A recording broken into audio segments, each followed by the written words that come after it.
Sort of the stranger, যেটার বিষয়ে অনেক কম মানুষই জানে অথবা বলতে পারো অনেক কম মানুষই দেখেছে মুভিটা। তোমরা একটা জিনিস দেখবা, যখনই তোমরা কোনো বেস্ট অ্যানিমি মুভি লেখে বা টপ অ্যানিমি মুভি লেখে গুগলে সার্চ করবা, তোমাকে কিছু পরিচিত অ্যানিমিগুলোই বারবার সাজেস্ট করা হবে, কারণ এই মুভিগুলোই বেস্ট যেটা গুগল মনে করে। এবং গুগলকে এটা বোঝানো হয়েছে অ্যাজ এ থ্রু মানুষের দ্বারা, কারণ একটা ভালো মুভি যখন হাইপে আসে তখন সবাই সেটার বিষয়ে সার্চ করে বা সেটার বিষয়ে জানতে চায়, যার কারণে আস্তে আস্তে সেই মুভিটা র্যাঙ্কিং করে। বাট এগুলো ছাড়াও যে আরো অনেক ভালো ভালো মুভি আছে যেগুলো এখনো র্যাঙ্ক করতে পারেনি, যার কারণে এখনো আনরেটেড হয়ে আছে, সেগুলোর বিষয়ে কয়জন জানে?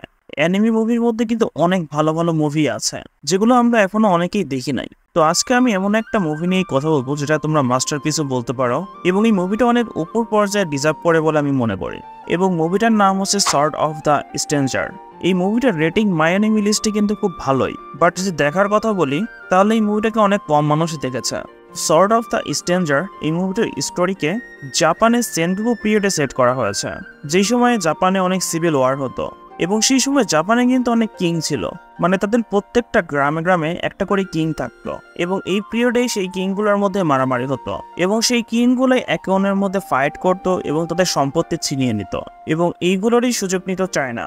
এবং সেই টাইমে অনেক লিজেন্ডারি অরিয়র ছিল কিন্তু জাপানের। তো এই অ্যানিমি মুভিটা যদি প্লট বিষয়ে বলি, তো এই মুভিটার স্টোরি কোতারো নামের একটা বাচ্চাকে দিয়ে শুরু হয়, যার সাথে একটা ডগ থাকে, এবং তার সেই ডগটার নাম থাকে তোবিমারু, এবং সেই ডগটাকে নিয়ে একটা বুদ্ধা টেম্পলে থাকতো। এবং একদিন সেই টেম্পলে চাইনিজ ওয়ারিয়রের একটা গ্রুপ হামলা করে দেয়, এবং এই গ্রুপটার নাম থাকে মিংস, যারা বেসিক্যালি কোতারোকে মারার জন্য তার পিছে লেগেছিল, এবং সেই টেম্পলটাকে তারা একদম পুরোপুরি জ্বালিয়ে দেয়। বাট কোতারো কোনোভাবে সেখান থেকে পালিয়ে যায় এবং অন্য একটা টাউনে সে তার ডগের সাথে চলে যায়, এবং সেখানে গিয়ে সে একটা পুরোনো টেম্পলে থাকা শুরু করে, যে টেম্পলে কোনো মানুষ আসতো না, মানে কেউ পূজা করতে আসতো না। এবং একদিন সেখানে তার সাথে দেখা হয় নানাসি নামের একটা স্ট্রেঞ্জার শর্টম্যানের সাথে।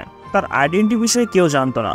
তো কোতারু তাকে একটা অফার করে, সে তাকে একটা গ্রিন কালারের ক্রিস্টাল দেয় এবং তাকে বলে যে তুমি কি আমার বডিগার্ড হবা। এবং নানাসি তার অফারে রাজি হয়ে যায়, কারণ তার সেখানে করার মতো কিছুই ছিল না। তো সে ভাবে যে কোনো কিছু না করে বসে থাকার থেকে কিছু একটা তো করা ভালো। এবং এই এনিমিতে কিন্তু একটা ডেঞ্জারাস ভিলেনও থাকে। সো ভিলেনটার বিষয়ে নাই বলি, সেটা তোমরা মুভি দেখলেই বুঝতে পারবা।